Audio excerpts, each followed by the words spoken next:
Bien le bonsoir, chers invités, chers amis sportifs, et merci de nous rejoindre une fois de plus dans le cadre de cette autre sortie de votre émission Boulevard des Sports sur les antennes d'Horizon Croix Télévision. Nous sommes contents de vous savoir aussi nombreux à l'écoute de cette émission qui débute à l'instant.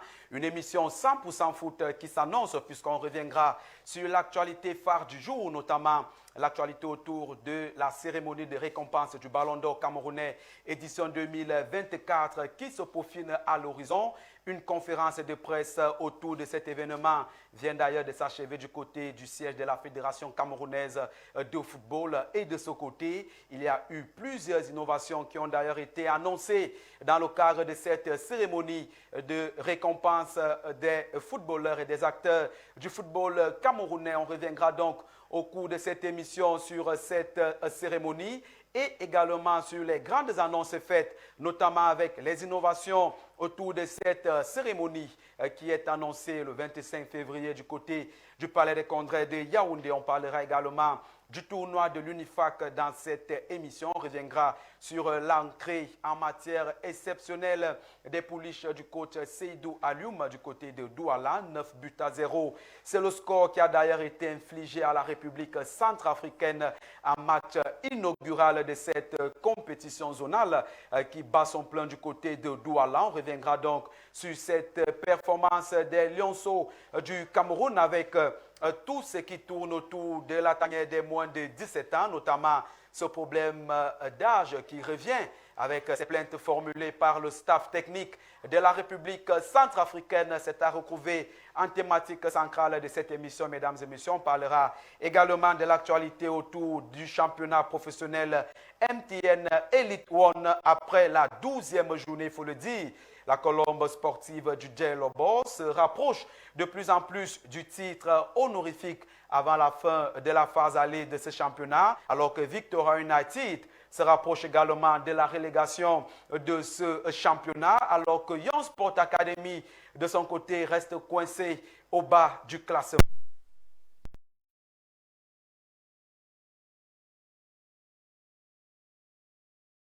La fenêtre qui sera ouverte comme ça à la Ligue des champions européenne de football. On remet la balle au centre ce soir dans le cadre des rencontres comptant pour les barrages retour de la Coupe aux grandes oreilles. Quelles sont les équipes qui vont d'ailleurs rejoindre les qualifiés pour les huitièmes de finale? Les premières équipes en tout cas seront connues ce soir après ces différentes rencontres comptant pour ces barrages retour. Mesdames et messieurs, voilà donc le menu chaud de votre émission qui vous est servi. On va aller du côté de la baie vitrée pour prendre cette respiration et puis on revient derrière pour présenter le panel déjà fièrement constitué.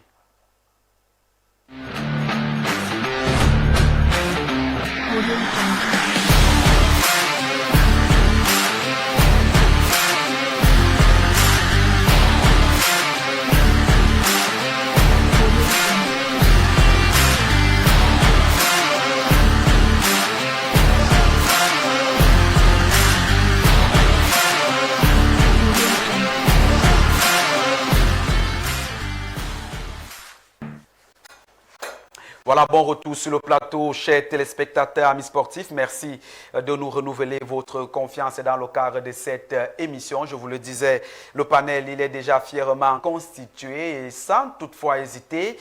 Je m'en vais accueillir celui-là qui nous fait le plaisir d'être parmi nous pour la toute première fois dans le cadre de cette année 2025. Il avait déjà fait un tour dans le cadre des éditions passées de Boulevard des Sports dans ce studio. J'ai nommé Pierre Claver Omba. Bon après-midi et bienvenue sur le plateau de Boulevard des Sports.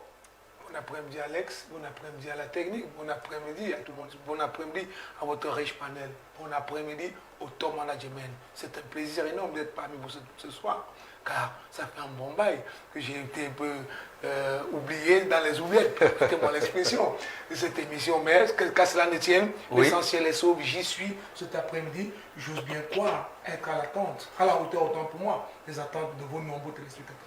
Voilà qui est dit, être à la hauteur des attentes de ces nombreux téléspectateurs, raison pour laquelle vous êtes d'ailleurs conviés à ce riche panel.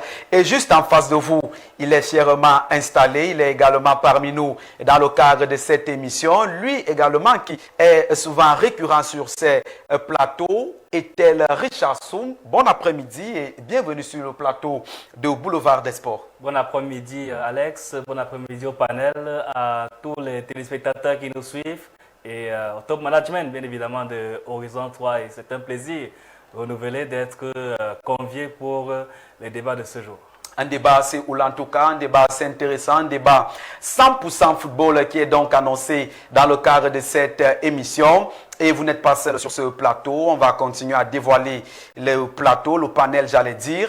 Juste en face de vous, à l'extrême gauche, il s'agit d'un autre également qui a décidé de faire un tour par ici pour donner son expertise autour des questions concernant le sport en général et le football en particulier. J'ai nommé Théombé.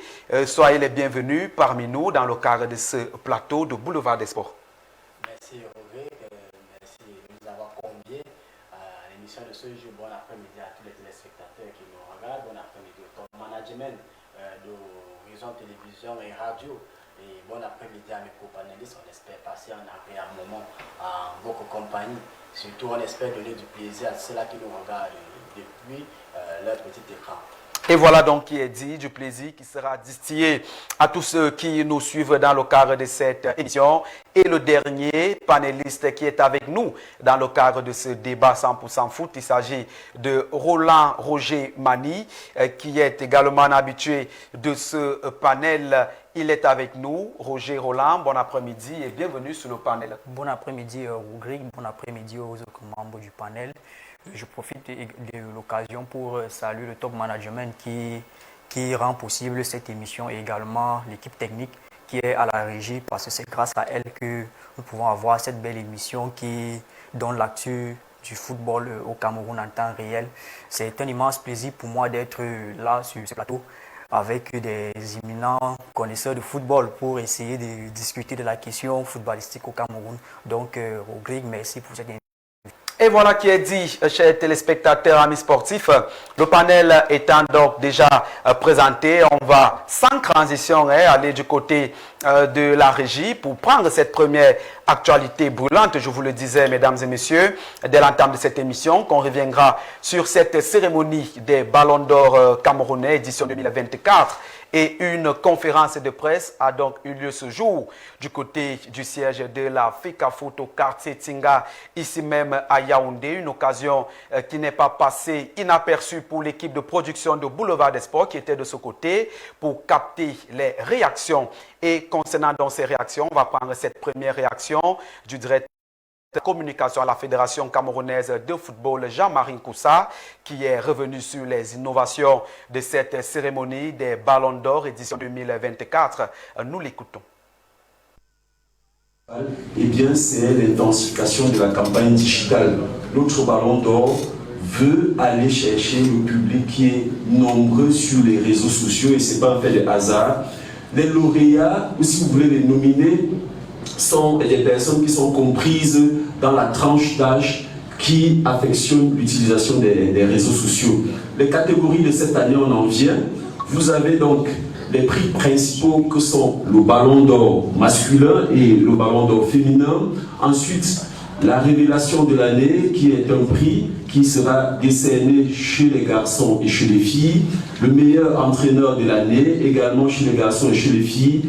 L'arbitre de l'année, l'arbitre assistant de l'année, le soulier d'or qui est donc le meilleur buteur. Ça on peut déjà le connaître aussi bien en MTN et Redouane qu'en Guinée Super League. Le meilleur gardien et donc je l'ai dit, l'arbitre assistant de l'année. Il y a les prix mixtes. le but de l'année qui récompense le plus beau but inscrit lors des compétitions de la Fédération camerounaise de football. Je dis les compétitions parce qu'il ne s'agit pas simplement de la MTN Elite One, il peut s'agir de la MTN Elite 2, il peut s'agir de la Coupe du Cameroun, il peut s'agir d'un championnat régional, il peut s'agir de la Guinée Super League comme de la deuxième division de football féminin. Ça dépendra du vote du public. Il y a le prix du fair play qui lui va récompenser une action de grande classe. Ça sera décidé par le jury que nous allons vous présenter tout à l'heure. L'équipe de l'année qui récompense l'équipe qui s'est démarquée aussi bien en termes de résultats sportifs que dans le management et la présence en termes de communication et de marketing et la mobilisation des supporters. On peut déjà voir se démarquer quelques clubs qui ont brillé cette année de ce côté-là. Et puis, il y a des prix spéciaux. Vous avez vu que volontairement, le comité d'organisation n'a pas voulu vous présenter ces prix spéciaux parce que c'est une surprise. Et je peux vous dire, en termes de prix spéciaux, il y a des personnalités qui ont été choisies pour l'immense œuvre qu'ils ont réalisée dans le football. Et vous aurez l'occasion de le découvrir ce soir du vendredi 28 février 2020. Voilà donc la réaction de Jean-Marie Koussa, notamment concernant les innovations de cette édition 2024 du Ballon d'Or camerounais. Et ce qui est sûr, au soir du 25 février 2025, on aura notamment les noms des successeurs des précédents lauréats, notamment Gisèle Ngamanga chez les dames et puis Emmanuel du côté des hommes. On va poursuivre la série des réactions captées ce jour dans le cadre de cette conférence de presse. Et dans cette série de réactions, cette fois-ci, on va prendre celle de William Fabo, journaliste à Aïla Sport, qui a donné sa réaction à l'issue de cette cérémonie. Nous l'écoutons. Satisfait, oui, parce que vous savez, on attendait ce ballon d'or depuis cette cérémonie. Il y a une tradition depuis l'arrivée du président Samuel Eto'o. Et puis, au regard de ce qui a été présenté, je pense que le ballon d'or camerounais n'a pas changé de critères. Le ballon d'or camerounais n'a pas changé de casquette. C'est toujours la même chose, c'est-à-dire au niveau organisationnel, au niveau des accompagnements, les médias qui accompagnent cette cérémonie. Maintenant, au niveau des critères de récompense, on a vu, c'est des footballeuses, pas seulement des nationalités camerounaises qui seront draftées. Il y a également la possibilité de drafter une footballeuse ou alors un footballeur qui évolue de l'autre côté, qui est de l'autre côté.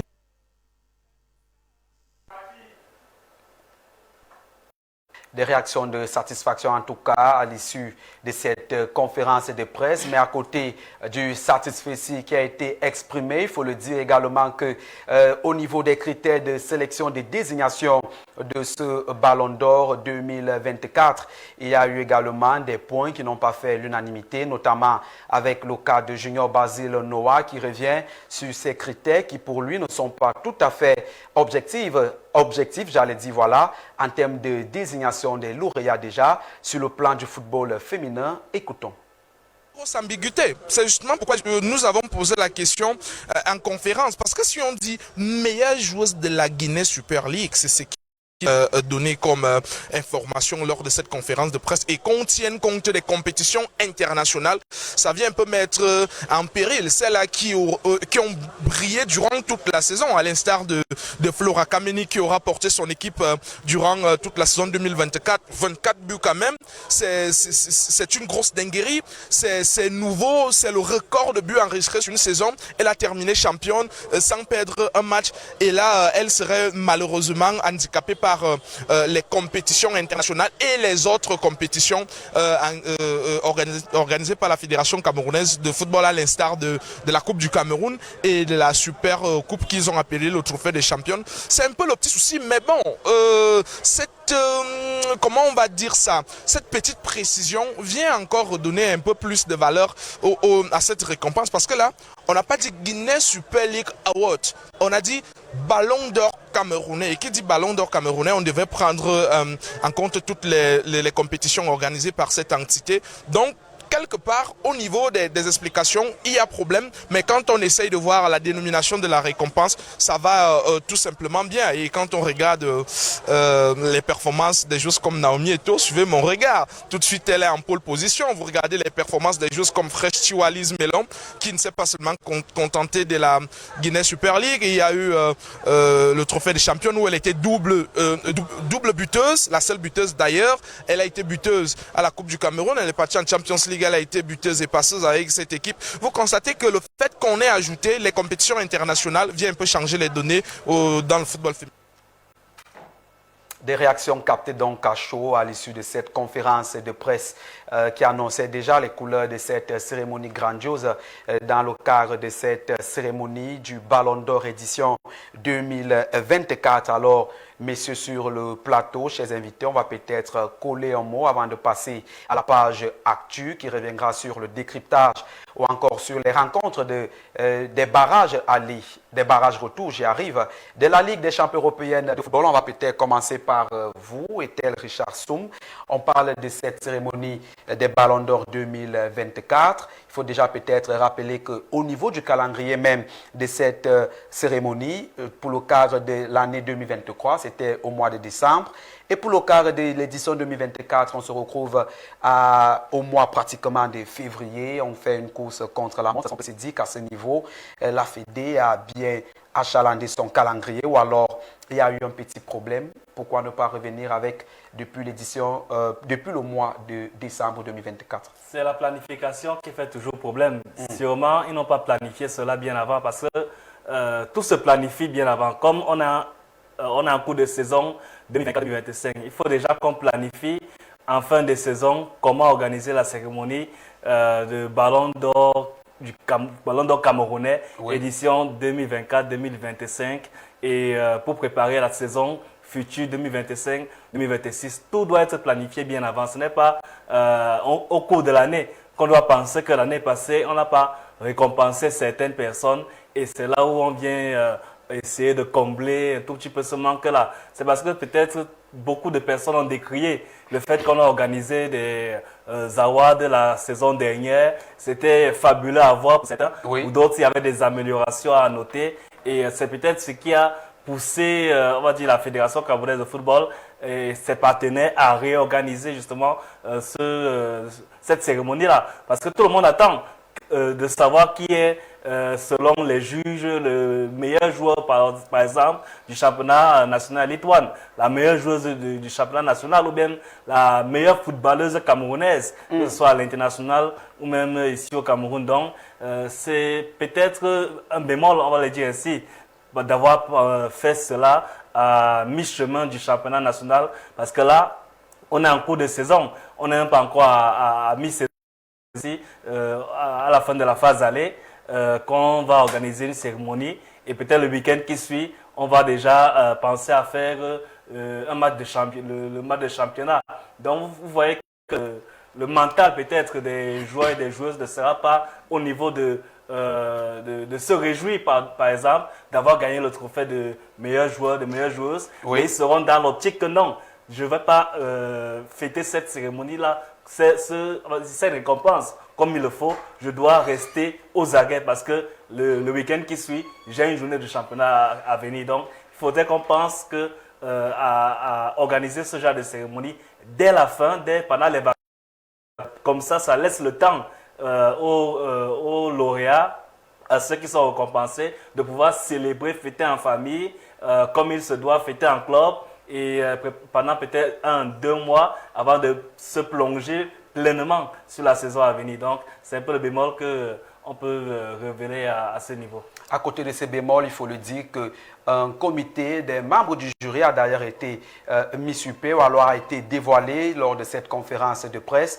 Et il a d'ailleurs été dit qu'à côté de ce comité des membres du jury, le journaliste sportif qui va présenter ou alors qui va représenter la presse camerounaise dans le cadre de cette compétition, alors de cette édition 2024, il s'agit de Joseph Valéry Fotso, qui est d'ailleurs un visage bien connu. Alors peut-être également avec vous, Pierre Claver combat autour de cette question. Est-ce qu'on peut se dire véritablement que la fédération camerounaise est dans son optique ou alors dans son but de promouvoir l'excellence du football sur le plan national au regard de ce qui est déjà annoncé comme cérémonie, notamment ce Ballon d'Or 2024? Écoutez, Alex, je vais d'abord peut-être surprendre mes companélistes en Oui. disant que c'était attendu.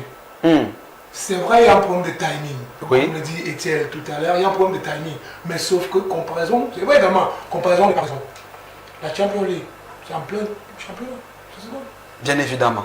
Le Ballon d'Or africain vient de se donner. Il ne s'est pas encore donné.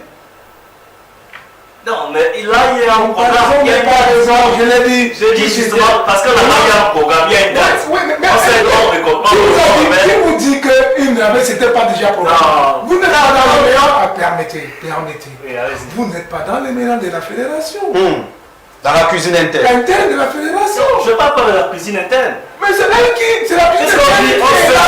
On sait que le Ballon d'Or africain, c'est en janvier. C'est pas un débat. Même si c'est en 2021, ça 2025, on peut le Ballon d'Or J'ai en janvier. posé une question, permettez que je Non, mais donc, il développe. Allez-y, allez-y. Donc on n'est pas dans la cuisine interne de la fédération. Le Oui. timing, c'est la fédération qui l'a. Et ils ont trouvé judicieux que ce soit le 25 du mois prochain. Alors, de ce mois, je pense. Bien évidemment. Croisons nos doigts. On ne peut que s'enorgueillir. Parce que ça se chahutait des gens. Est-ce qu'ils vont encore? Mais la chose est là. Donc le timing, c'est eux qui tiennent le timing. Ils ont donné le timing. Qu'est-ce qu'on attend? Attendons, on va voir maintenant. L'inquiétude par rapport à certaines interventions que j'ai écoutées tout à l'heure peut arriver là. Parce que également le timing ne sera pas respecté par rapport au choix judicieux. Ça peut arriver. Suivez mon regard. Le Ballon d'Or européen, on sait, quelque part, ça a coulé beaucoup d'encre de salive. Et donc, vous n'êtes pas arrivé là pour dire tout simplement que Oui. c'est déjà le fait, déjà là, on attendait ces awards-là, ils sont là, qu'est-ce qu'on fait? Attendons voir. Et on saura qui sera Ballon d'Or féminin, qui Ballon d'Or masculin, qui fait plier, qui, ainsi de suite. Donc maintenant, et n'oubliez pas, dans cet organigramme de choix, il y a quand même quelqu'un qui fait la une, vous l'avez cité tout à l'heure, José Valérie Fosso, Oui. que je connais particulièrement bien, suivez mon regard, qui maîtrise les contours, les décontours du football, de par son passé, dans qui est votre confrère en tant que journaliste sportif. Donc pour moi, l'essentiel est sauf, les awards auront lieu, attendons voir tout simplement cette fumée blanche-là qui va dénommer qui comme meilleur joueur ou meilleure joueuse. Voilà donc qui est dit. Peut-être Théo, en quelques secondes rapidement, vous collez un mot. Alors, oui, je vais juste tout simplement dire que les ballons d'or camerounais se suivent et on a l'impression qu'on en tire pas les leçons des décréments des précédents. Parce que là, je ne vais pas revenir sur cette histoire de timing. On en parlait déjà lors de la première édition qui a eu lieu. Et cette fois-ci, si vous avez bien écouté Basile Soso, on s'en rend compte qu'il y a des joueuses qui étaient là, qui ne sont plus là au niveau de la Guinée Super League. On va récompenser peut-être qu'une joueuse qui joue déjà en première division espagnole, alors que, ou alors je ne sais pas dans quel autre pays, alors qu'on parle des meilleures joueuses de la Guinée Super League. On regarde la saison. On regarde la saison pendant laquelle cette dernière aura évolué. Et maintenant, c'est également le cas avec Gisèle. Le débat qui me révélait, c'est que vous n'avez pas laissé aller jusqu'à la fin. c'est sur sa présence. On peut, Sur sa présence. le 25 février, celle qui joue. Non, on n'a pas. Ça sera pas là. Écoutez l'explication qu'Étienne est en train de vous donner. Parce que là, non, on vous montre la lune, vous regardez le doigt, mon cher Claver. Pas de la On vous montre présence, peut-être, on ce soir, parle des congrès. Mais pas de la présence de la joueuse. Cet aspect justement a été évoqué a été évoqué lors de la conférence de là où je presse. vais en venir. Et le cas d'espèce a été pris sur Gisèle Ngamanga, qui, lors de la récompense de son Ballon d'Or l'année 2023, elle n'était plus au Cameroun, elle était déjà en Occident avec son nouveau club. Et nous avons décrié cela, que ça Elle ne a- faisait pas élégant. On s'est dit, on Elle va a en tirer été, les leçons. elle a été rappelée pour venir recevoir son trophée, sa récompense. Et voilà, et ça a été en tout cas le cas d'espèce. Bon, maintenant, on va quitter ce qu'on va prendre maintenant, le timing marketing. Ce qu'Etel voulait parler tout à l'heure. On sait que le Ballon d'Or africain, c'est en janvier. il y a une communication marketing qui est faite dessus pendant des mois. On s'en rend compte maintenant, on nous parle d'un ballon d'or qui sera remis en fin du mois de février, annoncé presque en fin janvier. Donc on a juste un mois. Quel déploiement Horizon peut faire en un mois? Horizon va préparer cela en un mois.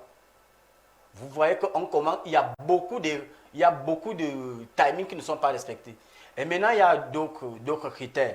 On dit parmi tous les journalistes sportifs, il y a un seul qui ira représenter tous les journalistes. Est-ce qu'il y aura des réunions entre nous journalistes où on va s'asseoir, on va dire à Jojo, bon, grand Jojo, voilà ce qu'on a vu pendant des saisons, pendant toute la saison. Est-ce qu'on pense que l'avis du grand frère Jojo, que je respecte énormément, compte pour tout l'avis de tous les journalistes, ou alors c'est son avis à lui seul, ou alors il a le monopole du journaliste sportif de pouvoir voter à nos noms, à nous tous. À ce niveau encore, cet aspect a été soulevé lors de la conférence de presse qui s'est tenue du côté de Tinga et il a été rapporté par Jean-Marie Nkoussa que des initiatives allant dans ce sens, notamment des concertations, étaient en vue. En tout cas, on va voir comment ça va s'échelonner, mais il y a beaucoup. On ne critique pas, on félicite déjà l'initiative, mais il y en a encore beaucoup à faire à ce sujet. Il y a tellement à redire autour de l'organisation que s'il faut s'attarder, s'il faut qu'on en parle, on va prendre toute une émission. Voilà, on se précipite. Puisqu'on est en février. Exactement. On est à moins d'un mois, nous sommes pratiquement moins de 5 jours. De toutes les façons, le rendez-vous il est pris pour le 25 février en ce qui concerne cette cérémonie de Ballon d'Or. Et vous, hommes des médias, voilà, vous êtes conviés. On est obligé de s'arrêter au pas de course de la Fédé. Que ce soit comme journaliste ou encore comme shoga, on va le dire ainsi entre guillemets, pour prendre part à cette cérémonie. Nous, ici en studio, on va évoluer avec notre conducteur. On va prendre la prochaine thématique, c'est notamment la pause actu de cette émission qui revient sur la coupe aux grandes oreilles. On s'intéresse aux rencontres retour concernant cette compétition. Ce soir, c'est jour de match ou encore soir de match, si vous voulez, avec ces différentes affiches et avec sans doute le concours de la technique. On aura en image ces différentes affiches, mais déjà, on peut déjà avoir une idée des rencontres prévues ce soir pour le cadre de ces barrages retour de la Ligue des champions de football européenne. Et dans le cadre de ces différentes rencontres, il faut le dire, mon cher Etel, peut-être si on s'arrêtait au niveau d'une affiche assez importante, même si elle est prévue demain, Paris Saint-Germain contre Stade Brest. 3-0 au match aller pour les Parisiens. Est-ce qu'on peut se dire que le ticket est déjà acquis à 80% pour les coéquipiers de Ousmane Dembélé pour vous? Vous voyez déjà. Là, c'est 100%. Là, c'est 100%. Vous voyez même. Vous ne voyez pas un retournement de situation? Non, il n'y a pas aucun retournement de situation. Parce que Paris joue au Parc des Princes. On va dire quoi? Les Français eux-mêmes qui, on va dire, diffusent on va dire les rencontres de la Champions League. Oui. On va dire Canal+, sa publicité qui a le monopole, on va dire en France, qui diffuse en principe toutes les rencontres françaises, a dit ce jour-là, il y a un autre match qui est plus important, Real Madrid de Manchester City, à la même heure que Paris-Brest. Surtout que c'est au Parc des Princes, on dit que non, Paris-Brest, on va diffuser ça sur une autre chaîne de Canal, on va mettre Real Madrid contre Manchester City sur la grande chaîne. Donc, eux-mêmes, ils ont déjà entrevu que Brest ne peut pas faire le poids face à Paris Saint-Germain à domicile, surtout avec Ousmane Dembélé qui est tout feu tout flamme.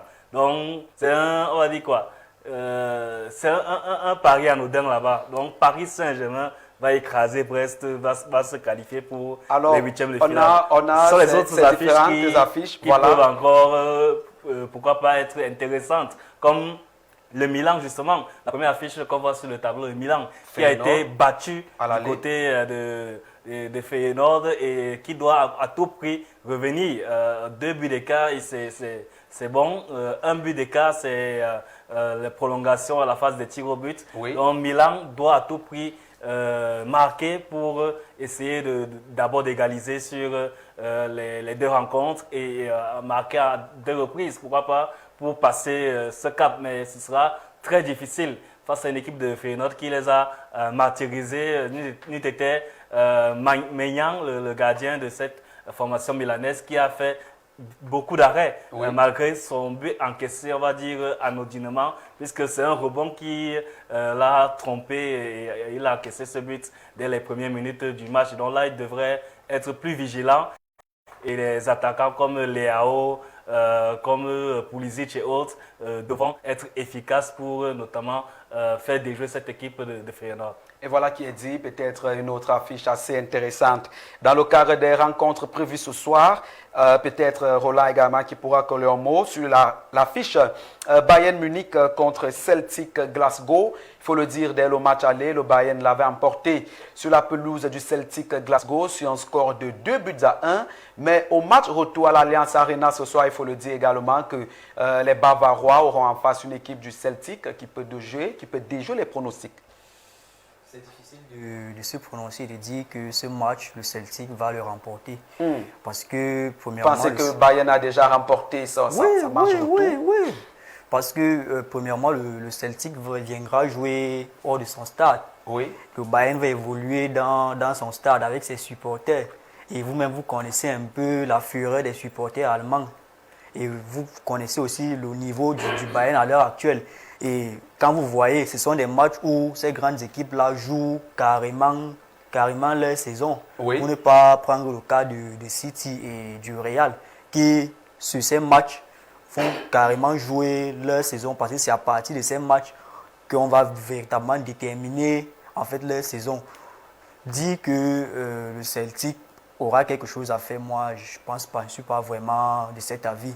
Certes, on ne sait pas, le football, le ballon est rond, on ne sait pas ce que le Celtic nous réserve, mais d'avance, quand même, c'est une mission impossible. C'est vrai que lors du match aller, nombreux sont ceux qui vendaient pas cher cette peau de Celtic. Et nombreux sont ceux également qui voyaient cette équipe de Celtic prendre une véritable raclée devant le Bayern Munich. C'est vrai que le Celtic, à domicile, quand même, est plus dangereux. Mais à l'extérieur, vous pensez. De toutes les façons, on attend de voir sur le terrain ce que cela donnera. Pierre Claver également, un avis sur une affiche assez intéressante. Benfica Lisbonne contre Monaco, les Monégasques qui jusqu'ici, véritablement, on va le dire ainsi, sont peut-être en perte de repère puisque au match aller se sont fait battre sur un score de 0-1. Est-ce que vous pensez que ce soir, dans le cadre de cette manche retour, cette fois-ci du côté du stade de Benfica, les Monégasques auront quand même l'opportunité de tirer leur épingle du jeu? Je serai assez dubitatif là-dessus parce que je veux d'abord prendre ma posture d'ancien sportif. Oui. Il m'avait été appris de ne jamais gagner un match sans l'avoir joué. Et c'est vrai, on a perdu une manche, on peut se rattraper à la seconde manche. 90 minutes. Le football n'étant pas déjà une science exacte.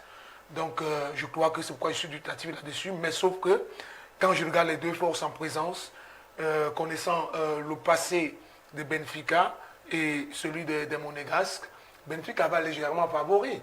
Légèrement favori parce qu'elle va devoir accueillir à domicile chez elle à Lisbonne.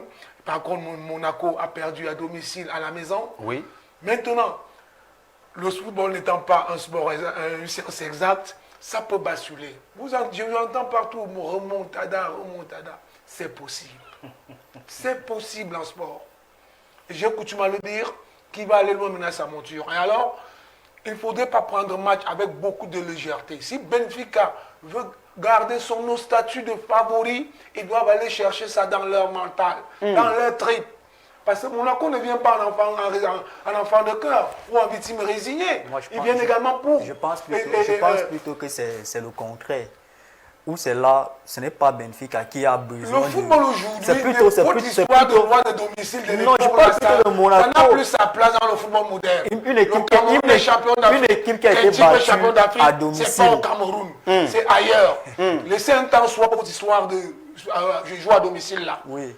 On a vu le Paris Saint-Germain perdre à domicile lors de ces éliminatoires. On a vu Manchester City. Manchester City perd. À l'Etihad Stadium. Le football n'étant pas une science exacte. Moi je reste dans la logique. Sauf que ce n'était pas le même. Je parle du fait que cette équipe, vous n'avez pas parlé du contexte. Cette équipe Benfica, en fait, Benfica a un ascendant sur Monaco. Tout le monde le psychologique. sait, c'est ce qu'on appelle, ce sont des comment dirais-je, oui, ils ont gagné au match aller 1-0. Il ne vous dit pas que Monaco va marquer 2 buts en 20 minutes à Lisbonne. Tout en espérant que Benfica ne marque pas.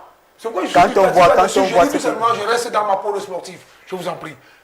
Le football n'étant pas une science exacte, alors cet après-midi, je le redis, je le dixite, Benfica, s'il veut obtenir sa qualif pour les 8e, ça doit se jouer dans le mental, dans les tripes. Ça doit batailler dur. Monaco ne vient pas en enfant de cœur ou en victime résignée. Monaco vient en sachant que j'ai un but à remonter. Ils peuvent remonter et marquer un deuxième but et ils se qualifient. Donc, voilà un temps soit peu ce que je peux donner comme analyse à ces conseils entre eux. Mais Benfica là, a un avantage psychologique. Maintenant, un but à 0, c'est un avantage, mais qui n'est pas assez sécurisant. Qui n'est pas assez sécurisante et peut-être également pour coller un mot sur l'affiche entre l'Atalanta et Club Brugge. Il faut le dire au match aller, c'est à la grande surprise le Club Brugge qui l'a emporté 2-1 et nombreux étaient ceux qui attendaient de voir l'équipe d'Atalanta vaincre cette équipe du Club Brugge à domicile. Mais cette fois-ci, c'est une équipe assez gonflée à bloc qui se déplace pour la pelouse d'Atalanta. Est-ce qu'on peut se dire quand même qu'à ce niveau, l'avantage concédé au match aller pour Club Brugge pourra servir à cette équipe pour, n'est-ce pas, se qualifier pour les 8e de finale? Alors, ce le dit Alex, ça sera faire la même erreur que l'Atalanta a fait au match aller. C'est-à-dire qu'ils sont trop beaux, trop confiants, sachant qu'ils avaient déjoué beaucoup de pronostics au niveau des matchs de poule. Permets-moi, Alex, de recoller un commentaire vu que j'ai particulièrement suivi le match entre Monaco et Benfica et rétabli quelques faits de jeu. Monaco a évolué près d'une partie de match à 10. Oui. Et Benfica a gagné ce match après sur des faits de jeu.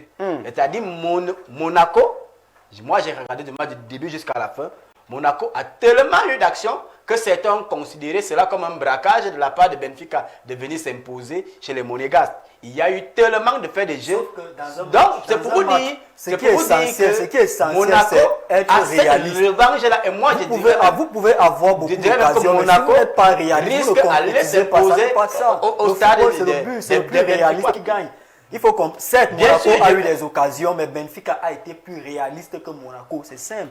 Benfica a été plus réaliste, mais Monaco a évolué en infériorité numérique pendant plus d'une temps. Plus réaliste. Il faut également signaler que ce n'est pas seulement la deuxième fois qu'ils vont se croiser cette saison, c'est la troisième fois. C'est la troisième fois. La première fois qu'ils se sont croisés, c'était justement lors de les matchs de poule, on va le dire ainsi, lors de la première phase de cette Champions League. Et Benfica est allé gagner encore à Monaco 3 buts à 2 dans les derniers instants. Et Monaco joue encore à 10. Donc c'est dit que le deuxième match, à chaque fois, ils ont encore été Monaco évolue toujours à 10.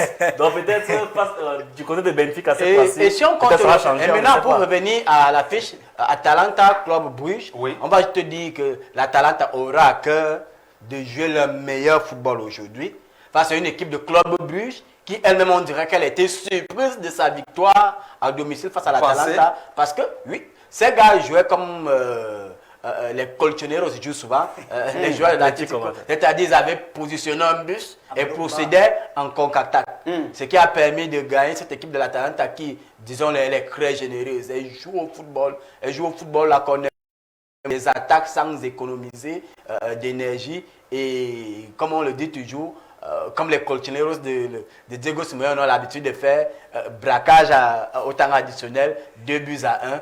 Et j'espère bien qu'ils vont aller avec l'esprit de jouer et de ne pas vouloir défendre. Parce qu'on l'a vu, toutes les grandes équipes se sont fait mordre la poussière face à l'Atalanta à chaque fois qu'ils ont essayé de jouer ce football. On se souvient de l'Atalanta du Real de Madrid qui a souffert il y a une saison. On se souvient du Paris Saint-Germain qui a souffert lors de l'édition Covid face à cette équipe de l'Atalanta où eux aussi positionnés, voulaient jouer, positionner le bus. Et lorsque cette équipe veut jouer, on connaît toute cette équipe, elle peut faire très mal. Donc on va assister à un très beau match. Si le club Brugge décide de jouer, ils auront une chance. Mais s'ils décident de ne pas jouer et de vouloir conserver le but, j'en suis certainement sûr, l'Atalanta va se qualifier. Et voilà donc il dit en rappelant également que dans la suite des affiches concernant autour de la Ligue de football. On suivra avec beaucoup d'intérêt l'affiche Borussia Dortmund contre le Sporting. Et à ce niveau également, c'est Borussia qui l'avait emporté, mon cher Tel Richard, sur un score de 3-0. Est-ce qu'on peut se dire également qu'à ce niveau, c'est plié pour l'équipe de Sporting qui vient juste remplir les formalités? Bon, peut-être.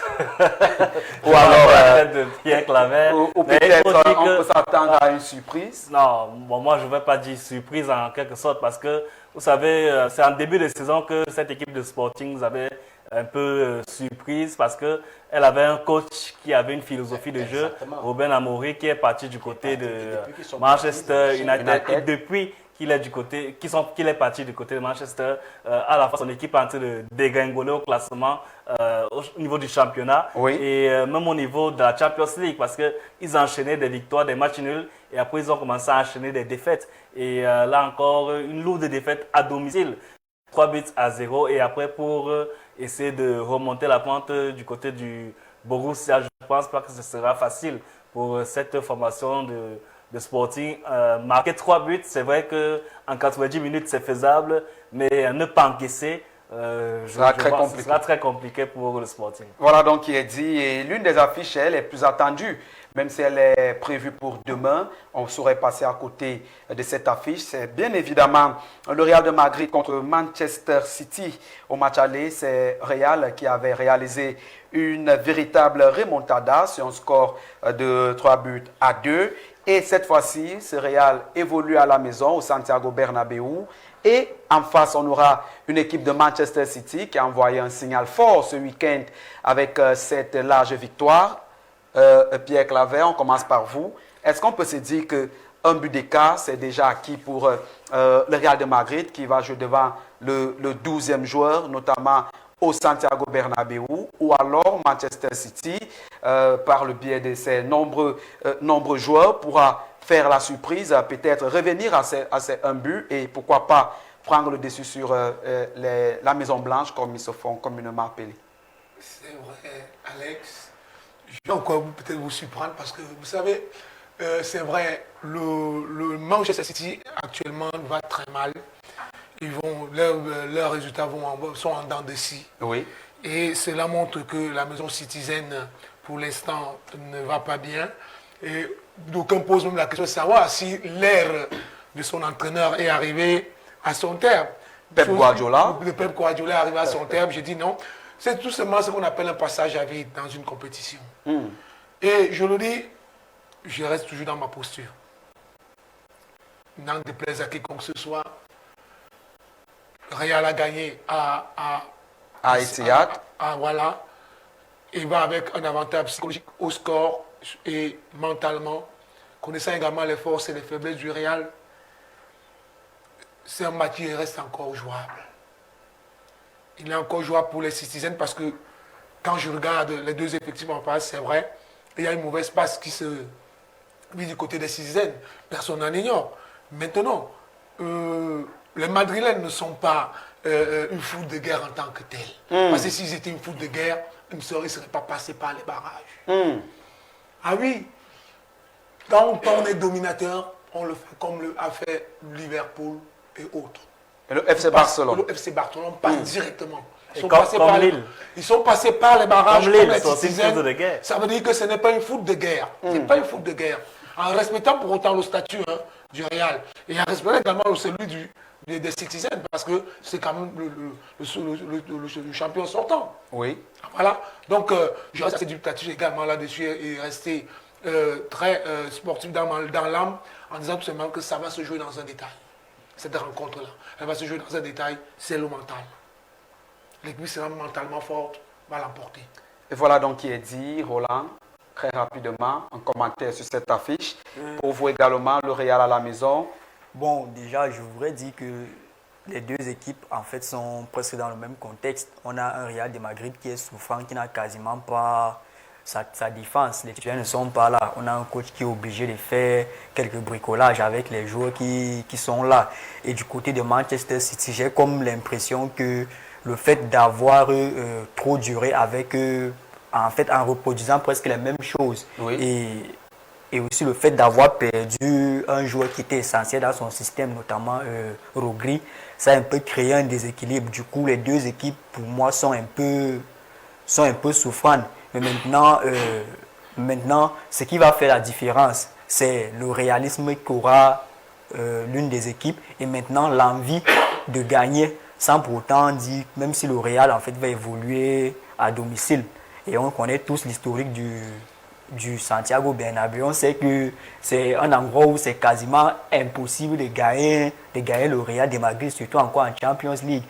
Donc je souhaite bonne chance aux deux équipes, que le meilleur et surtout le plus réaliste.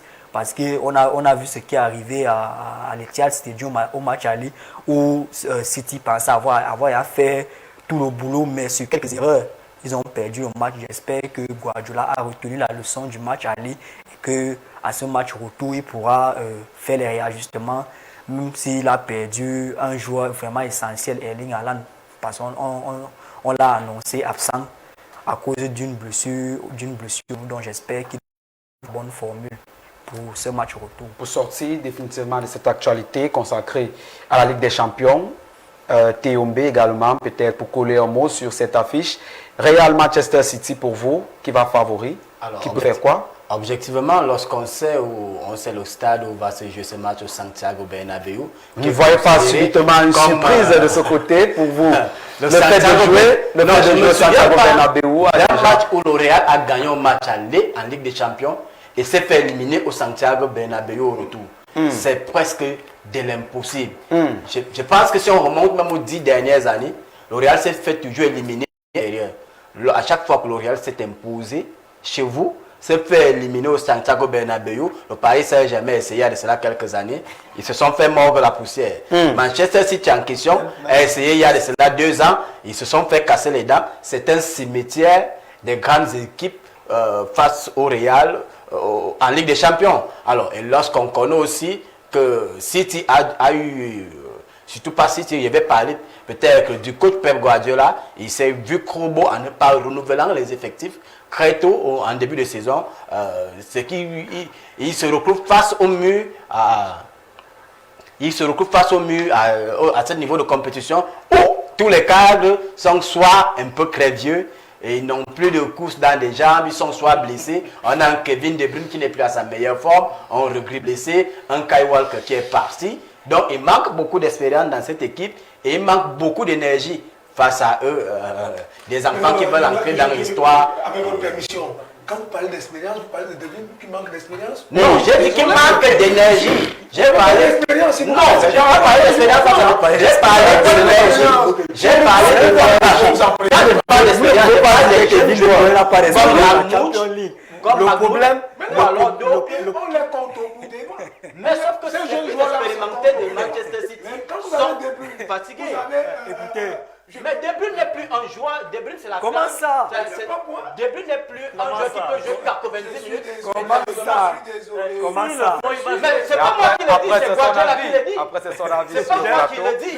Non, c'est pas moi qui le dis. Guardiola l'a dit face au match, avant le match face à Newcastle, en conférence de presse. Avec soi. Non, S'il vous plaît, allez suivre la conférence de presse Alors, avec Guardiola en 30 avant le match face à en Newcastle. 30 secondes, Il a dit On va calmer la tension sur le plateau. en 30 On va secondes, s'écouter, on va parler comme des personnes. non, c'est pas moi On va qui le dis. s'écouter. C'est les mots de son propre entraîneur qui dit. Il ne peut Ce pas n'est parler plus le d'une même. expérience quand il a Il Vous n'a pas savez- d'expérience, on a parlé d'énergie. Souvent les coachs lâchent il y a certains cela mots pour quelques piquer un peu, beaucoup orgueil. Quand il le dit, ce n'est pas qu'un joueur professionnel est entraîné à jouer 90 minutes. Si Guardiola le dit, c'est que quelque part il voudrait piquer un peu Il a parlé l'orgueil d'intensité de des matchs. De Bruyne. Ce n'est pas question comme celui-là. d'intensité. Vous ne pouvez pas dire d'un joueur comme à la cranche de De Bruyne.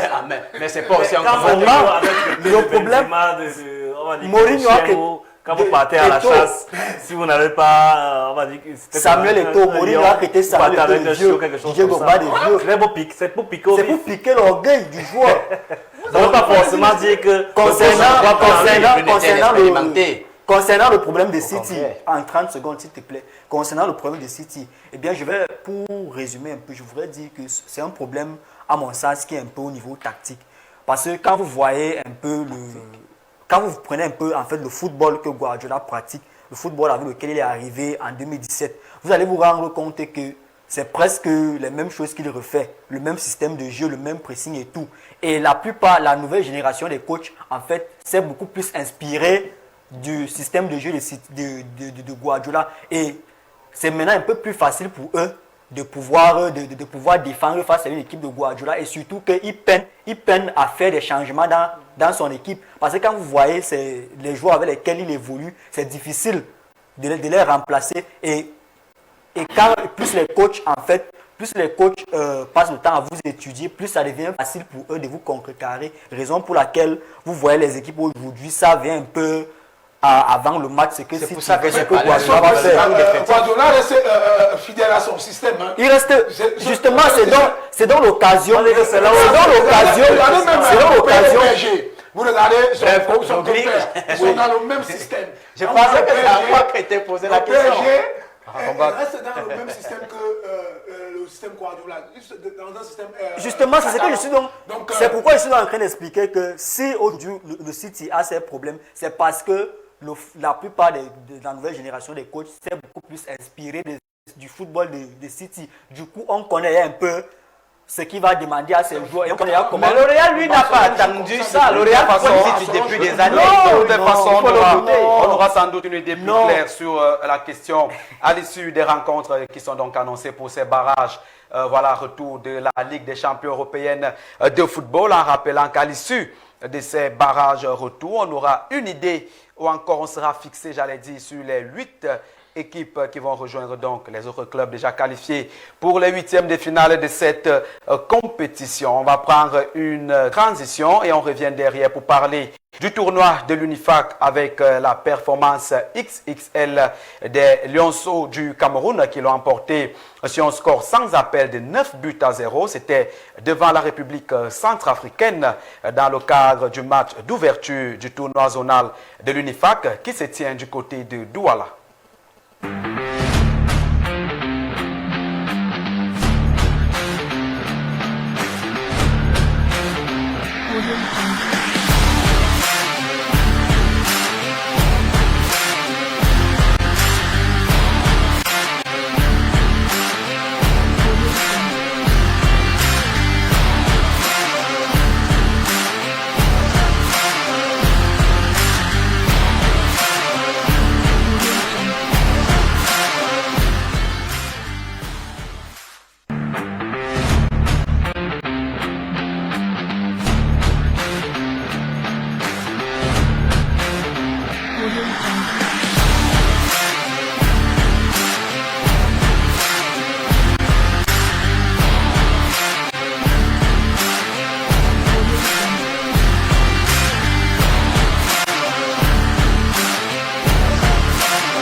Voilà, bon retour sur le plateau, mesdames et messieurs, après cette légère transition. Le temps pour nous également d'accueillir un autre spécialiste des questions liées au football sur ce plateau. Il est avec nous dans le cadre de ce plateau 100% football. J'ai nommé coach Vasco, comme il s'est fait communément appeler. Coach, bon après-midi et bienvenue sur le plateau.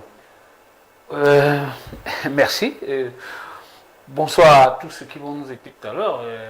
Bonsoir à ceux qui aiment le sport. Bonsoir à tous ceux qui aiment regarder la télévision. Et bonsoir à tous ceux qui aiment le Cameroun. Et puisque vous avez la parole, vous allez d'ailleurs la garder pour placer un premier commentaire autour de cette actualité concernant le tournoi zonal de l'UNIFAC qui s'est ouvert du côté de Douala avec ce match qui a opposé les Lions U17 du Cameroun contre la République centrafricaine de la même catégorie. Une rencontre remportée haut la main sur un score sans appel de 9-0. Est-ce qu'on peut se dire à ce niveau que le Cameroun a lancé le ton ou alors a donné le ton de cette compétition en réalisant cette belle entrée en matière dans le cadre de cette compétition? Oui, si on s'en tient au score, je peux dire c'est un tour d'honneur pour les U17. Mais est-ce que ça suffit? C'est là où est la question. J'ai subi des gens qui ont lancé des sillons disant qu'il y avait un problème d'âge sur... Les Centrafricains. Ouais, les Centrafricains. Oui, bon, vraiment, ça dit que moi, je suis pas très honoré quand j'entends des trucs comme ça parce que, en principe, depuis belle lurette, on n'a jamais corrigé. On n'a jamais corrigé. C'est-à-dire qu'on a eu des problèmes sur toutes les sélections inférieures. On n'a jamais su comment remédier à ça. J'ai parlé, j'étais chez Richard. Maintes fois, j'ai dit, on est en retard, on doit récupérer le retard en travaillant. Mais jusque-là, on n'a pas pris ma parole. Parce que, mais je ne sais pas, comment est-ce que vous avez les U17? Vous n'avez pas les U15, vous n'avez pas les U14. Comment ça? Comment? Vous n'avez pas les U8, vous n'avez pas. Comment par quelle alchimie vous avez fait pour retrouver U17? les U17? Vous avez fait comment? Oui, ça c'est des questions qu'il faut poser. Et le ministère des Sports qui contrôle le sport, je ne sais pas s'il contrôle. Il y a des inspecteurs pédagogiques, il y a des inspecteurs, il y a la direction technique. Moi, je ne sais pas. Je ne sais pas si on contrôle. Parce que si on arrive que les U17, U21 ou les U23, c'est dommage. Le coach n'a pas amené quand même les U20 ou U23. Non, je n'ai pas dit ça. C'est pas moi. C'est pas moi. La réserve qui a été portée par le qu'on a fait a été en même temps, la FECAFOOT a j'ai parlé des cris d'alarme pour clarifier la situation. Ils peuvent oui, justement. Vous savez pourquoi? Vous savez pourquoi ça arrive? Parce qu'il n'y a pas une traçabilité. Il n'y a pas une traçabilité. Si vous arrivez à Clairefontaine, moi je connais, vous arrivez à Clairefontaine, vous allez voir qu'il y a plusieurs catégories de sélection jeune. Il n'y a pas seulement une catégorie de U17. Il y a U17 1, U17 2. Il y a U17 20, U17, il y a U17 21, U17 22, U17 23. On ne refuse pas, coach. Mais est-ce qu'en Centrafrique, il y a aussi les U17 1, U17 2 pour que les Centrafriques ne... Non, moi je ne veux même pas regarder. Même en Centrafrique, il n'y a pas ça. Voilà, justement. Non, justement. Je peux te dire... C'est pour ça qu'il ne faut pas prendre en considération... Il n'y a pas cette traçabilité. Il ne faut pas prendre en considération la dit pour victimiser le Cameroun. Peut-être créer que justement, il faut qu'on mette en place cela. Qui travaille dans les process là. Est-ce qu'on va se dire, coach, que peut-être pour recadrer le débat, est-ce qu'on va se dire que c'est à cause de cette différence au niveau d'âge que cette équipe centrafricaine s'est fait battre sur ce score de 9 buts à 0? Mais justement, peut-être qu'eux, ils ont essayé de respecter le quota qu'il faut. En termes d'âge. Oui, en termes d'âge. Parce que, attention, il faut s'informer. Parce que quand vous ne vous informez pas, vous ne prenez pas l'information. Parce que vous pouvez être U20, vous pouvez être U17, oui. Vous ne passez pas. Oui. Ouais. Vous pouvez être U17, vous ne passez pas. Oui. Vous ne passez pas au test. Au test. Parce que il y a les pourcentages. Il y a les pourcentages là. Ça dit que c'est. Les joueurs qui étaient au stade ont passé le test. Oui, non, ça c'est le premier test. Hein. Parce que le deuxième test, ça va être avant. Ceux qui étaient au stade ont passé tous les tests, non? Bien sûr. Voilà. Non. Problème.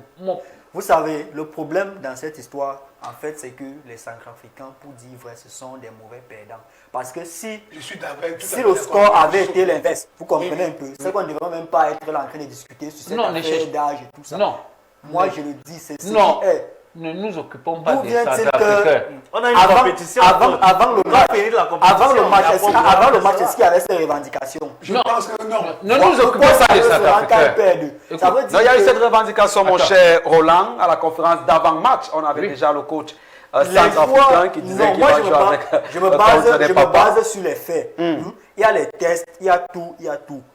Si le joueur, est-ce qu'il y a un joueur parmi les 11 entrants du Cameroun qui n'a pas passé les tests et Il qui n'était est au pas stade? qualifié. Tous ceux qui étaient là étaient qualifiés, non? Ça veut dire que un contrôle qui il y est a passé par là. un contrôle. Si un joueur qui est au stade n'a pas passé le contrôle, si un joueur qui est au stade, Oui. et que peut-être il y a un souci de contrôle, ça forcément dit que le problème vient de ceux qui doivent faire le contrôle. Alors, on va- Mais si le travail a été bien fait, On va moi je évoluer. veux dire qu'il n'y a même Non, pas je vais te répondre. Hein. pas- Je te oui. réponds tout de suite. Très rapidement, coach, avant Vous qu'on allez évolue. voir donc, quand on va faire le test, je ne sais pas, les U17, ils jouent leur compétition où? À Douala.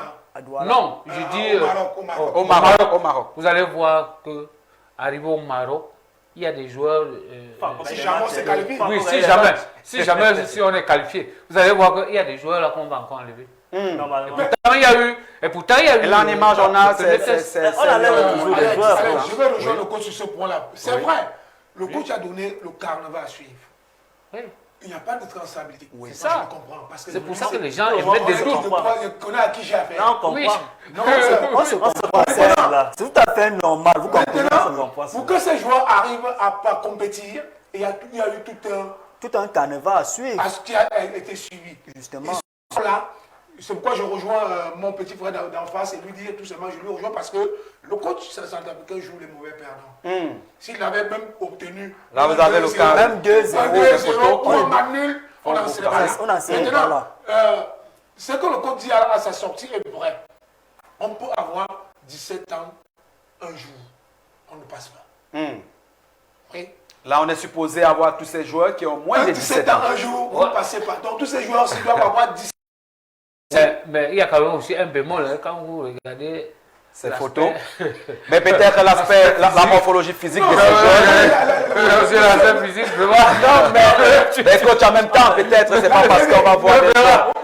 La TV, il y a quand même la TV qui est trop visible là. Pourquoi c'est un problème? Pourquoi c'est un problème chez nous? Quand par exemple on vous montre, par exemple, je prends chez les Blancs par exemple, on vous dit par exemple que Yamin Yamal a 16 ans, on vous dit que Zaï Emery par exemple, hein? Zaï Emery, il n'a pas encore 19 ans. Que c'est cette année ci C'est cette année qu'il aura 18, qui comprend le bac, il aura 18. Quand vous voyez Zaï Emery, Moi-même, je crois que Richard j'étais le premier à crier dessus que je ne suis pas sûr que Yamal a l'âge qu'on lui donne. Parce que David Beckham avait dit que ce que Yamin Yamal fait là, c'est un gars qui doit... Il y a la traçabilité. Il y a Il y a la traçabilité.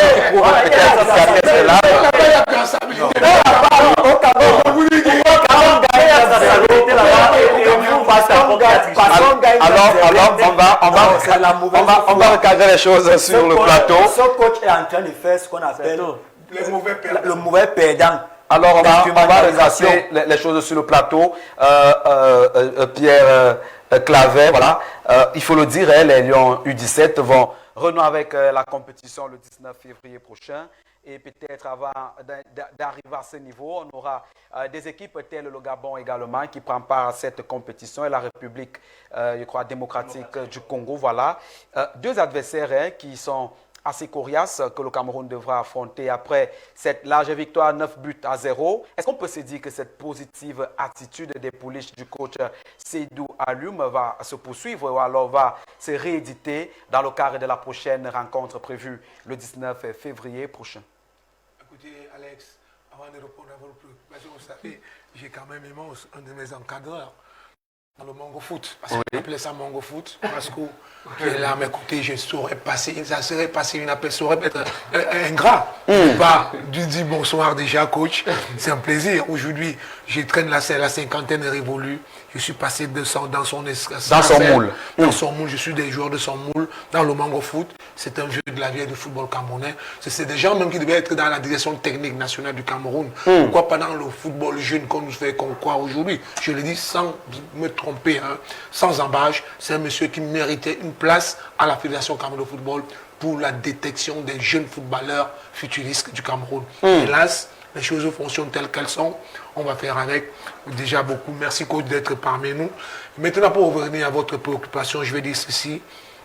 Les Lions E20 17 autant pour moi, ont laminé leur adversaire 9 buts à 0.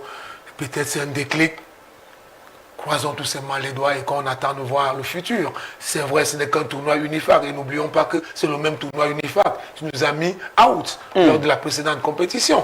Aujourd'hui, si le sélectionneur actuel et son staff se sont requinqués le mental, ont revu leur copie, aujourd'hui on a ce 9-0 qui est ô combien important pour la suite dans la compétition. Il nous reste un match parce que ça va se jouer au coup perrin. Il faut le gagner.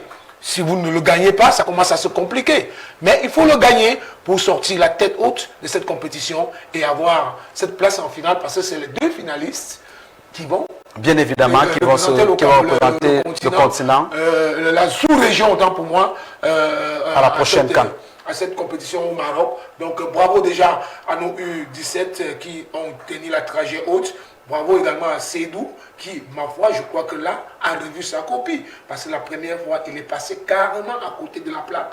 Et je crois que là, il a beaucoup mûri, il a beaucoup réfléchi. Raison pour laquelle aujourd'hui, il revient et nous claque ce 9.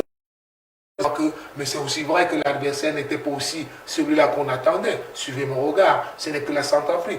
On va me dire que la Centrafrique va tous éliminer au U20, c'est aussi ça le sport. Raison pour laquelle je disais tantôt, les matchs se suivent, mais ne se ressemblent pas également les compétitions. Également, donc, les compétitions étaient Richard en quelques minutes, puisqu'on va courir contre le temps pour rattraper notre prochaine thématique sur l'Elite One. Après donc ce 9-0, est-ce qu'on peut se dire qu'on devrait tourner la page de ce 9-0 et se concentrer sur les prochaines échéances, notamment le prochain match du 19 février et poursuivre avec cette copie et ne pas faire croire aux Camerounais que c'était peut-être la chance, comme on dit sur au quartier?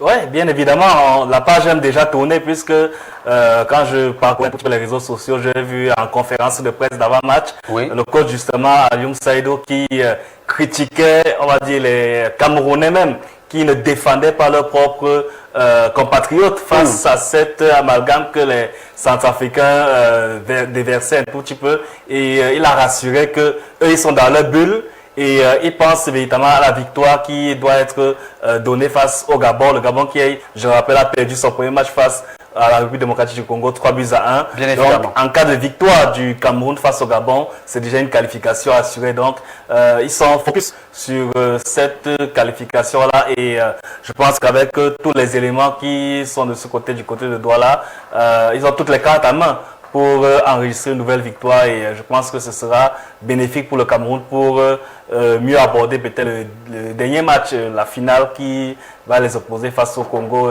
j'espère bien. Et voilà donc qui est dit. Un mot peut-être en compte également pour Roland autour de cette actualité. Le Cameroun qui l'a emporté 9 buts à 0 au match d'ouverture devant son public à Douala. C'est vrai qu'il y a eu ces problèmes d'âge qui a été évoqué, mais maintenant la page a été tournée.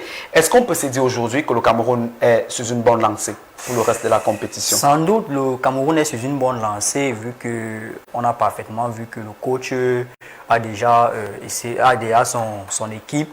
Il sait déjà sur quoi reposer ses forces et tout. Mais maintenant, ils ne doivent pas, ce que moi je voudrais dire, c'est que les joueurs ne doivent pas rester sur le passé, l'épopée du match contre la Centrafrique. Ils doivent maintenant se remettre au travail et se dire que c'est c'est une nouvelle équipe qu'ils vont affronter.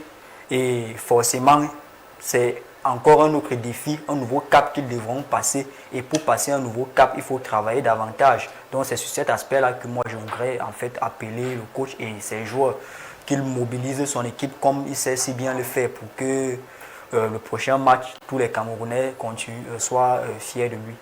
Et voilà donc qui est dit, mesdames et messieurs, le rendez-vous est pris pour le 19 février prochain dans le cadre de la deuxième sortie du Cameroun dans cette compétition. Les Lions des moins de 17 ans qui caressent donc le rêve de décrocher le ticket qualificatif pour la prochaine Coupe d'Afrique des Nations des moins de 17 ans prévue au Maroc. Sans transition, on va passer à la deuxième thématique centrale de cette émission. Mesdames et messieurs, on s'intéresse cette fois-ci au championnat professionnel MTN Elite One avec le décryptage autour de cette actualité, notamment après la 12e journée qui a d'ailleurs livré sa copie ce week-end.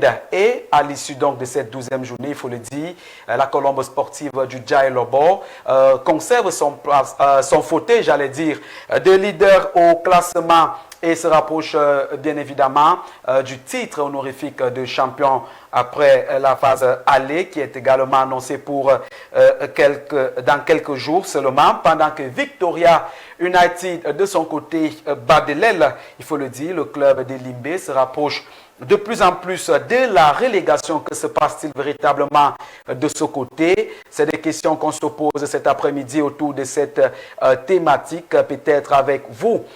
Pierre Clavet, je commence toujours par vous dans le cadre de ces différentes actualités sur le plan local. Qu'est-ce qu'on peut comprendre par là, notamment avec cette contre-performance de Victoria United qui ne fait que s'enchaîner pour les coéquipiers de Nathan Wilfried Douala qui ont perdu tous leurs matchs face au top 5 cette saison en Elite One? Écoutez, j'ai coutume à le dire, qui va aller loin maintenant sans monture. Comment on fait son lit, tel on se couche. Parce qu'il y a une cassure. Oui, tel on fait son lit, on se couche. Maintenant, les compétitions se suivent, mais ne se ressemblent pas. La compétition précédente, c'était le champion sortant, qui, ma foi, a été beaucoup critiqué d'avoir été champion dans une formule de championnat où il fallait des play-off up et des play-off down. Donc la formule actuelle n'est plus la même. C'est un championnat à poule unique. Il est différent d'un championnat en deux sous-poules. Si ce n'est pas le coach Vasco qui va me démentir, lui qui est un vieux de la vieille du monde du football. Alors là, maintenant, il faut mieux se préparer pour pouvoir prendre part à un championnat à poule unique. Parce que là, on ne joue pas deux cartes, on joue une seule carte. Il faut capitaliser vos matchs gagnés et vos matchs perdus et vos matchs de sport de parité. Si vous perdez déjà et qu'à la phase aller, vous finissez au bas du classement, vous pouvez vous requinquer à la phase retour, parce que c'est aussi ça, c'est un championnat à un couteau, il n'est pas à deux couteaux, il a un couteau. Vous pouvez, mais il se joue à deux phases. La phase aller, vous pouvez être dernier. Même être champion, sera très difficile. Vous pouvez vous maintenir à la phase retour. Donc, n'allons pas déjà trop vite en besogne pour enterrer cette équipe-là. Elle a encore une phase à pouvoir relever la tête de l'eau. Donc maintenant, pour le championnat lui-même, je crois que là, on arrive déjà quand même, à l'automne aussi, des années antérieures. En termes de compétitivité. Ce championnat qui a donné à l'Afrique, au sud du Sahara, sa valeur intrinsèque. Ce championnat camerounais qui aujourd'hui a perdu beaucoup de sa valeur intrinsèque, qui, ma foi, est en train d'essayer, malgré quelques remous. Ce n'est pas toujours blanc comme neige là-dedans, mais c'est déjà ça parce qu'il fallait revenir à l'automne aussi. À savoir, et l'année prochaine, on ne jouera plus à 16, on va descendre à 14. Ça va montrer que ça deviendra assez disputé et âprement disputé. Donc, bravo déjà. Maintenant, Victoria United, peut-être paye là le manque d'expérience à ce genre de championnat. Il faut le dire cash. Maintenant, en attendant la deuxième phase, qui sera une autre phase pour cette équipe, quitte à elle maintenant de tirer les leçons de cette première phase et entamer la seconde phase avec beaucoup de détermination. Avec beaucoup de détermination, au haut du classement, il faut le dire, c'est la colombe sportive du Djaï Lobo qui tient toujours la gouvernail avec 27 points désormais après cette 12e journée, suivi de près par la Gazelle Football Academy de Garoua qui est classée deuxième avec 24 points, Coton Sport de Garoua est troisième avec 23 points. Et peut-être, coach, si on s'intéressait au cas du canon sportif de Yaoundé, qui, à un moment donné, donnait déjà quand même l'impression que, voilà, il pouvait titiller le haut de ce classement aujourd'hui, classé dans le ventre mou de ce tableau avec le rang de 7e, avec 17 points seulement. Est-ce qu'on peut se dire que le PACOUM aura l'opportunité de se relever lors de cette phase retour du championnat professionnel MTN Elite One? Je n'y crois pas beaucoup parce que j'assiste régulièrement aux entraînements de Canon parce que moi je suis même un fervent supporter de Canon depuis mon bas âge. Oui. Et j'ai habité à Nkolndongo, donc ça veut dire que je suis un enfant du Canon.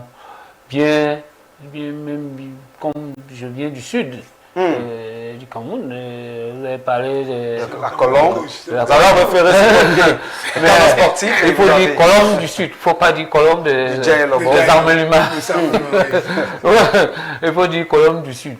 Voilà, le Canon a un problème, c'est que vraiment, quand vous prenez le Canon d'avant, vous prenez Manga Wongene, vous prenez Mbe Emmanuel, un grand capitaine, vous prenez Abega Toufil, vous prenez Grégoire Mbida, vous prenez Ibrahim Aoudou, vous prenez Thomas Nkono.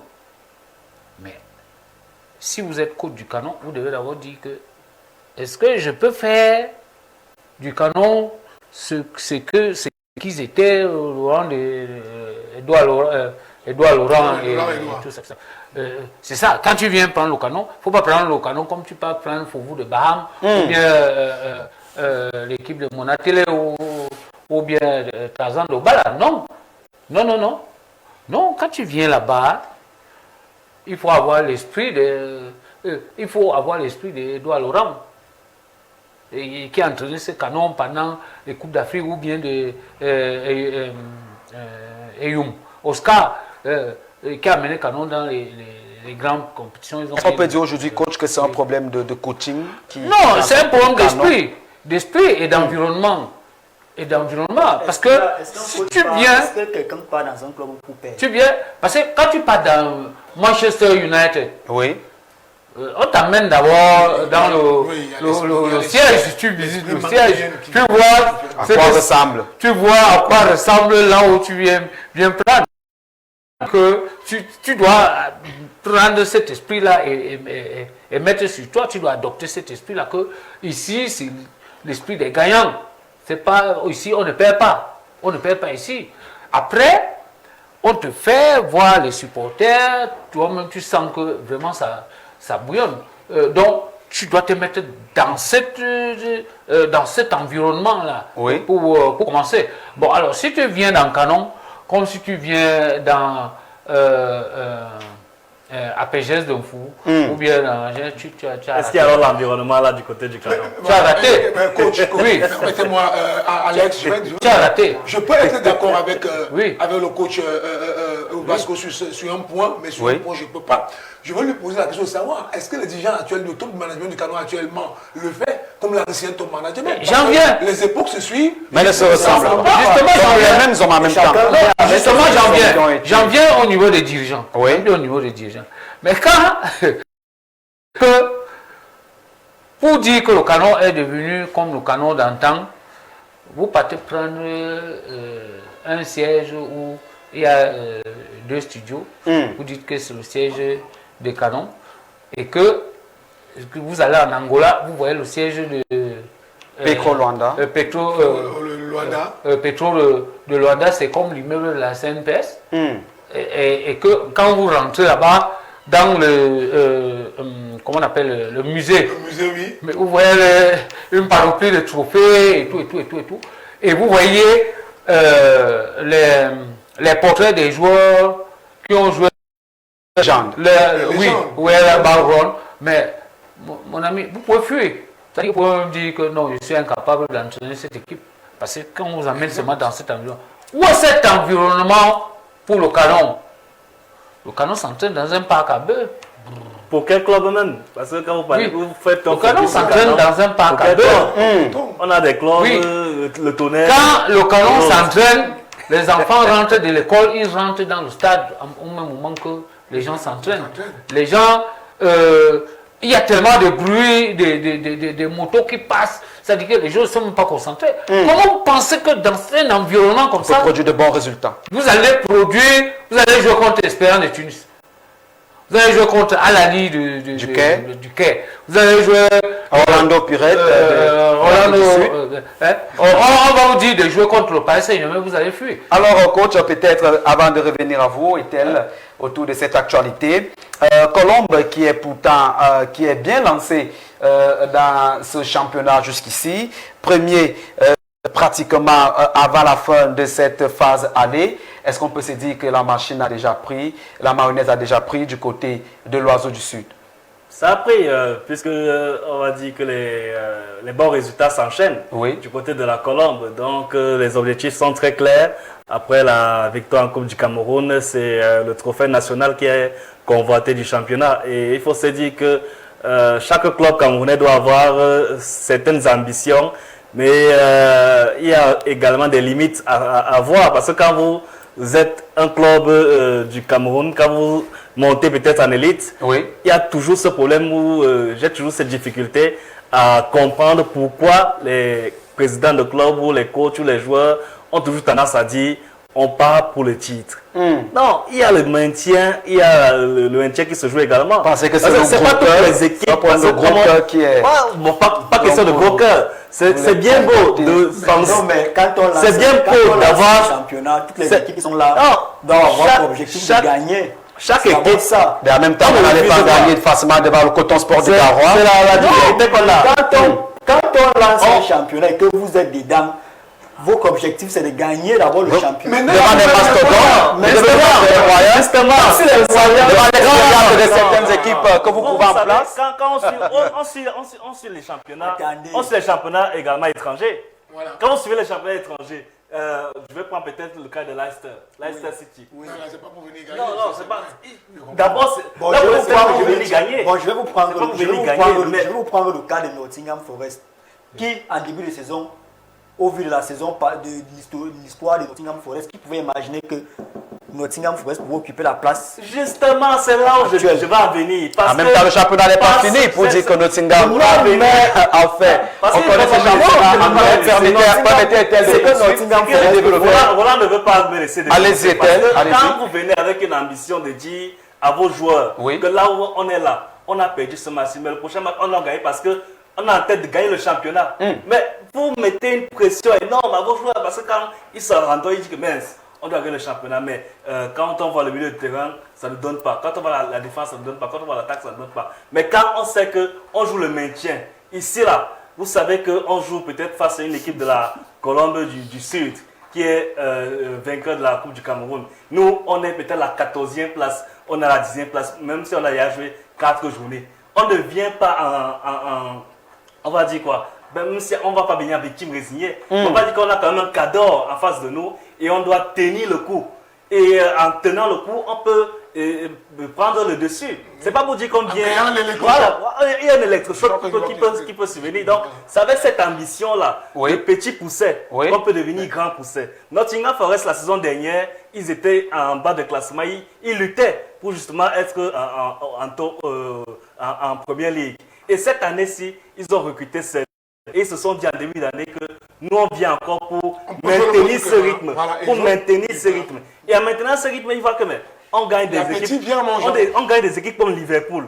Vous avez vu le match contre Liverpool, ils jouaient derrière, ils ne battaient pas attaquer. Mais en contre-attaque, ils ont eu des occasions, ils ont marqué un but et c'est terminé. Liverpool a perdu. Et au fil des matchs, face à Chelsea et autres, ils gagnaient, ils remportaient des matchs. Ils se sont vus, mais là, on est déjà à la 4e position.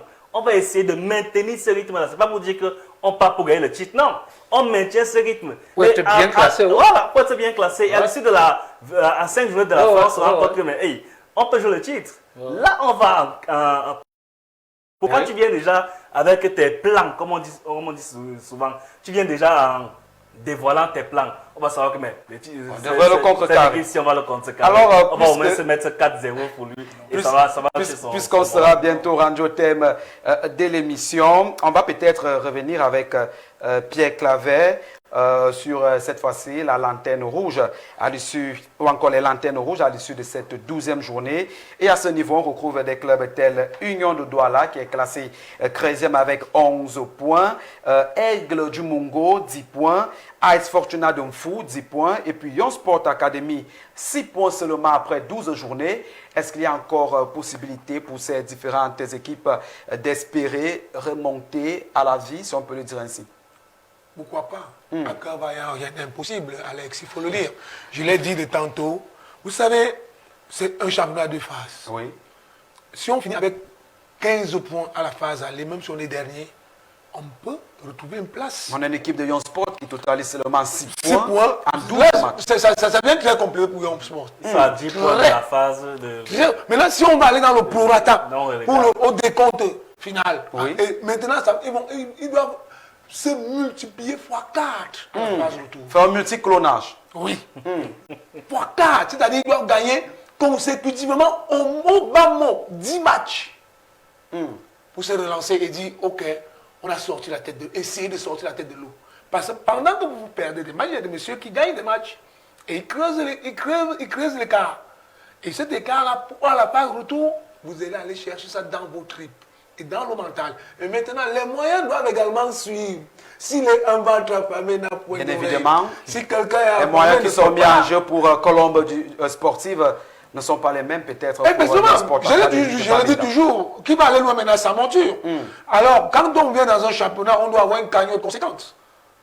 On doit mettre ses joueurs à l'aise. Ils ne doivent pas avoir faim. S'ils ont faim, le résultat est immédiat. On est dernier. On est dernier. Et même quand on vient dans un championnat, on ne recrute pas à l'emporte-pièce. On recrute en sachant qu'on va pour se maintenir, on va pour être champion, on va, ainsi de suite. Si vous ne le faites pas, vous vous retrouvez dernier comme Yon Sport. Est-ce qu'on peut se dire, sans toutefois vous couper, que c'est à cause de ce manque de résultats que plusieurs coachs ont été virés avant même d'atteindre la 10e journée? J'ai ce problème depuis des lustres dans la nouvelle génération d'après nous. Oui. On ne fait plus confiance nos dirigeants actuels. Ils ont la gâchette facile parce qu'ils veulent gagner, mais ils ne veulent pas mettre des moyens. Moi, je parle sur la gouverne d'un entraîneur, d'un chevronné. Quand il vous parle d'Edouard Laurent, Edouard Laurent a entraîné le Canon sur 7 ans pour avoir les résultats escomptés. Par contre, aujourd'hui, le président ne met pas des moyens, mais demande des résultats au coach. Un coach que les joueurs sont affamés peut gagner quoi? Avec des staffs techniques incomplets. Et les staffs techniques incomplets. Il manque un management qui ne dit pas son nom. Vous voyez un peu. Donc, moi, je dis tout simplement, c'est dommage. Maintenant, ce qui arrive à nos entraîneurs d'aujourd'hui, c'est parce qu'eux-mêmes, ils se marchent dessus. Ils ne sont pas ils n'ont pas bien synchronisé leur collège pour rester unanimes. Parce que vous ne pouvez pas me dire que un monsieur qui a signé un contrat de 2 ans, mais il a bien signé 2 ans. Hein. Oui. Mais quand on le limoge même parfois, même dans les 6 mois qu'il a eu à faire, il n'a même pas eu le salaire de 2 mois. Il y a d'autres qui ont fait seulement 2 semaines. Il n'a même pas eu le salaire. Quand vous limogez encore dans cette situation-là, sur quelle base vous le faites? Il y a donc, pour moi, c'est dommage pour ces présidents de club, déjà que certains sont mes amis, que je respecte, qui mettent de leur argent, mais que également aient un projet à long terme. Mettre des projets à long terme. Nous ne mettons pas les projets à court terme. On met des projets à court terme. Même le Paris Saint-Germain a mis un projet à long terme. Le Real de Madrid qui ne fait que gagner là, c'est un projet à long terme. Ce n'est pas un projet à court terme. Donc, il faudrait que nos dirigeants aillent dans des écoles de management pour apprendre à manager des hommes et leurs équipes. Parce que ce n'est pas parce qu'on a de l'argent qu'on a peut-être un 10 francs qu'on va dire, bon, je vais dans le football, puis vous allez la tête vide sans connaître où est-ce que vous allez. Vous arrivez à ce genre de situation où un président se met dans son bureau et il signe un papier et dit, j'ai limogé le coach. Non, ça ne se passe pas comme ça. Pour limoger Pep Guardiola à City, il y a tout un processus à suivre. Tout un processus jusqu'à ce qu'on en arrive et on s'assoit avec lui, on lui dit voilà, on vous a posé ces objectifs, ça fait tel nombre d'années, vous n'avez atteint aucun de ces objectifs, vous-même quand vous voyez-vous Il y a certains dirigeants même qui vendent les matchs. De toutes les façons, il y a beaucoup de choses à dire. Le contrat Il y a beaucoup de choses à dire, en tout cas, autour de ce sujet. Mais malheureusement, nous sommes rendus au terme de cette émission, qui n'est pas la dernière de l'année, en tout cas, puisqu'il y a encore beaucoup de choses à dire autour de notre football local. Il ne me reste plus qu'à vous remercier, à vous tous qui avez accepté l'invitation. Coach Vasco, merci d'avoir accepté d'être parmi nous cet après-midi. Oui, je reviendrai. Voilà donc qui est dit, merci d'avoir accepté notre invitation. Merci à toute la grosse équipe de production de Boulevard des Sports, Rodrigue Ndje derrière pour la diffusion, en tout cas ils sont nombreux. J'en oublie certains, mais pas volontairement en tout cas. Merci à la coordination de Reine Christelle Tignem, supervision François Biba. On se dit à mardi prochain, Boulevard des Sports, ne l'oubliez jamais. Loin d'être un combat, demeure un débat. Bien le bonsoir à tous et n'oubliez pas, votre émission, c'est tous les jeudis, espace 16h, 17h30 sur les antennes d'Horizon Croix Télévision. Vous pouvez regarder également l'émission en replay ou encore en rediffusion sur notre page officielle Facebook. Bien le bonsoir à tous.